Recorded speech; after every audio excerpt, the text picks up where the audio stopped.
this is for me and this is for my son. My son has a tummy ache today.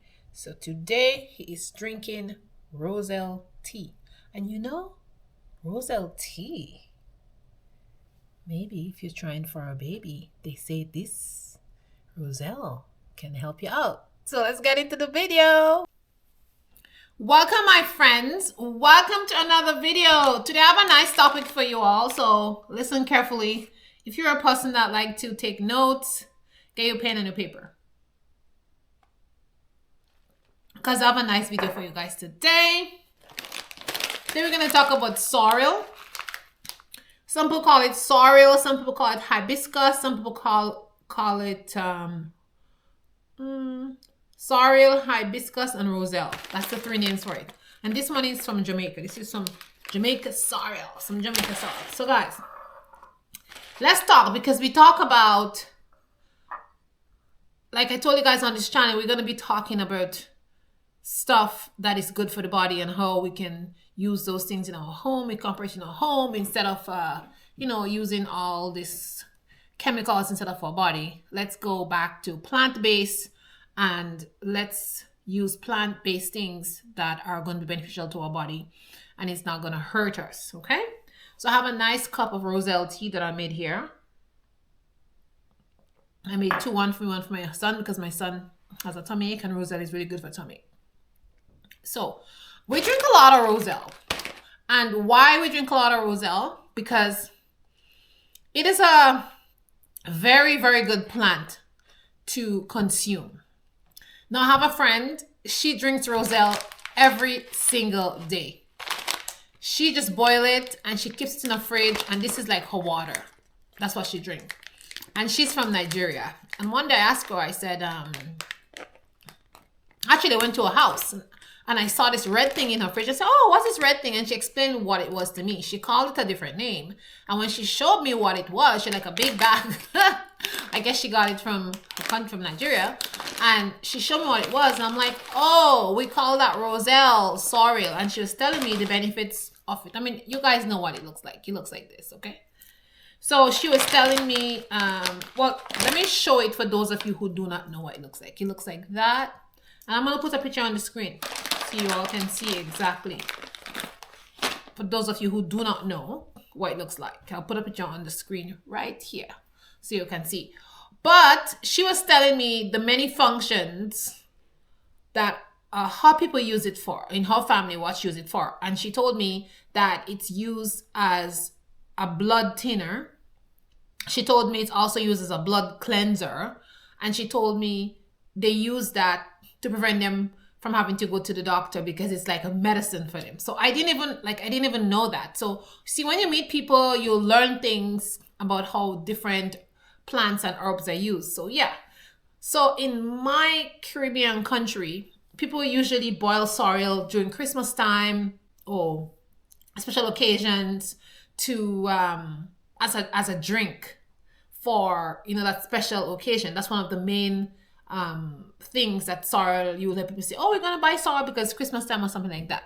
That's when they will mostly drink sorrel.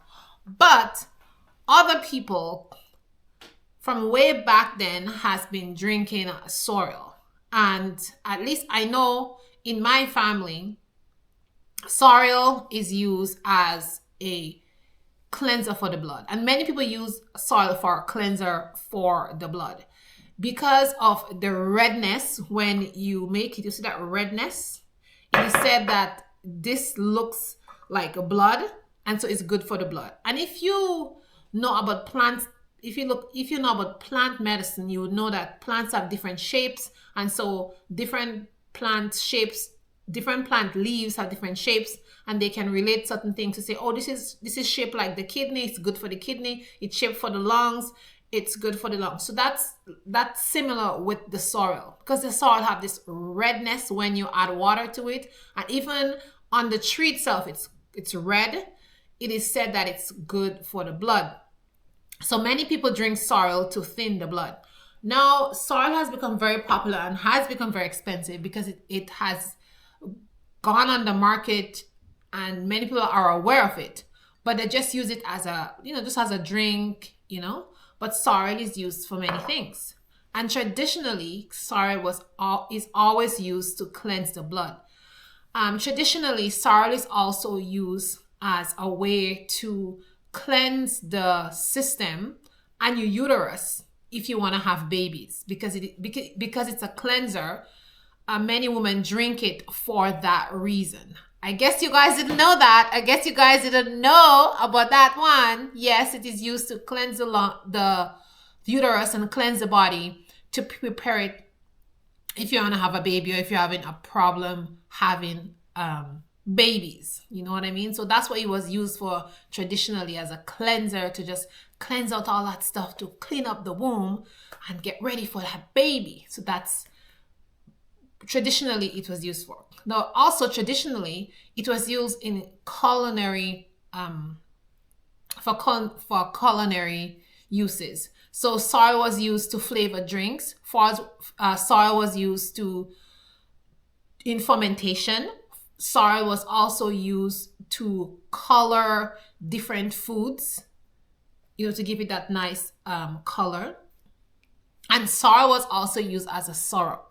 So they would make this syrup from the sorrel, and they would use the syrup to put in different dishes that they made. I guess you guys didn't know that. I'm giving you guys gems and gems and gems. So sorrel was used, to make different condiments. Condiments you make, like ketchup and different things like that. These are condiments. But whatever the sweets, especially in certain drinks and in certain desserts, the sorrel syrup was used to do that, because it has this bright color, and you can play around with it, and you can make it bright red, or you can make it pink. So sorrel was used traditionally for that. Now, moving on to modern day now, people are using sorrel for many different things. Like, for example, right now, I use sorrel in my skincare. So I use sorrel to make scrubs. I use sorrel for my skin. You can put sorrel in oil, and you can soak it, and you can use it to put on your skin, to just give your skin that brightness, that glow. But sorrel is it has antioxidant properties in it. And so when you drink it, it goes into the body, and those properties really help the body. So most people, they drink sorrel. Now, sorrel tea is very good to drink. It's very good for your tummy. It's like you have a tummy ache, like I tell you guys in the beginning of the video, my son has a tummy ache, and so I gave him sorrel tea mixed up with some other herbs that I have. It's really calming on the system. It works like lavender, and it really helps to calm those muscles. Like if you're having a very crampy belly pain, it really helps.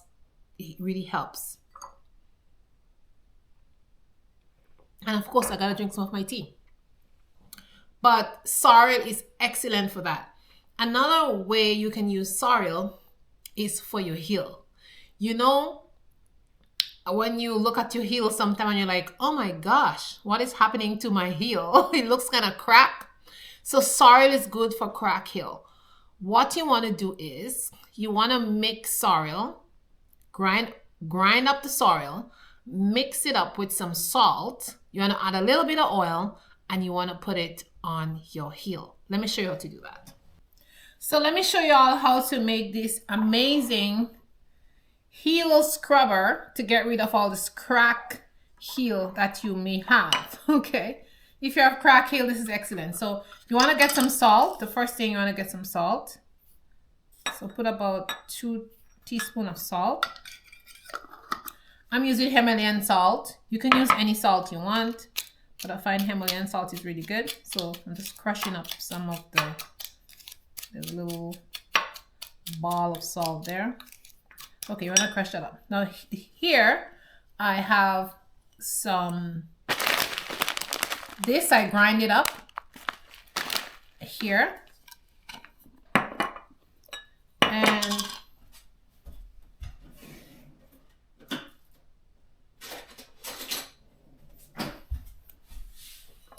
we are going to add 2 heaping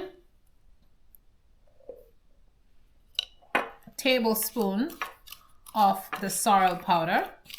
Okay, and you're going to mix it like this. Mix it up really, really well. And you have this nice powder, right? Now I have some infused oil here. I have some different herbs that is infused in oil. And I'm gonna add a little bit of that in here. Okay, let's do that.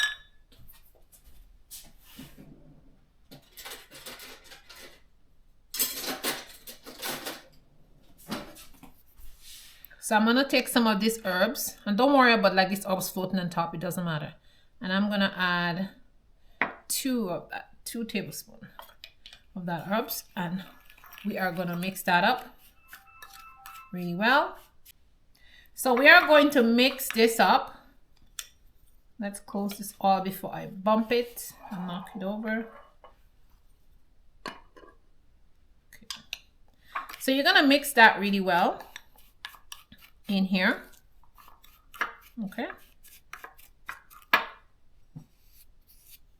Get all the oil out.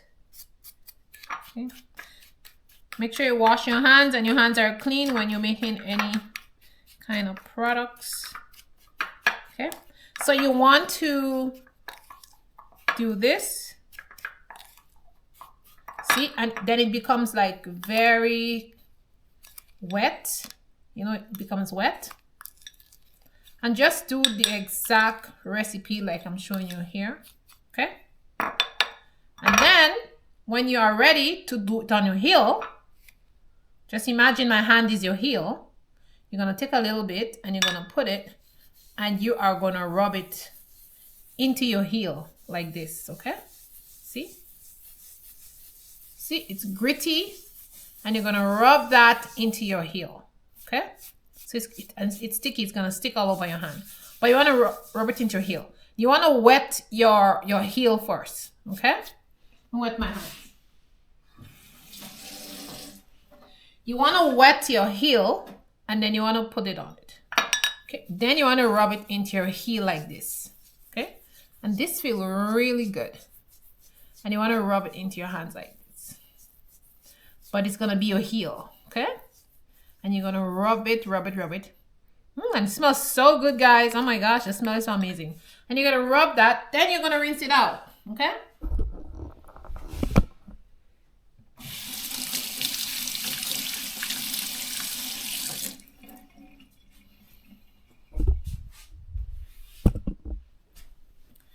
Then you're going to rinse it out, obviously. And my hands feel amazing and soft. And that's going to make your heel amazing. Good properties that are inside this roselle gets into the feet and it makes your foot very, very soft. And if you want to go like a step further, you can just add oil to this and leave it to soak for a week. And then you strain it out and you have your own roselle oil and you can rub it all over your body. You can put it on your feet, all that kind of good jazz. Okay. So guys, that's the video for today. I hope that was helpful and you learned something. And of course, I have to keep drinking my tea. And I hope you learned something. And one more thing I want to also let you know about roselle is it is very good for high blood pressure and diabetes. But if you're going to drink roselle for high blood pressure, you got to be very careful because it will make your pressure drop very low. So be careful with it. And if you're going to drink it for diabetic purposes, do not add any sugar or add any honey. Okay? Just boil it, let it cool, and then drink it like that. So guys, thanks for watching, and I'll see you in the next video. Ciao, ciao.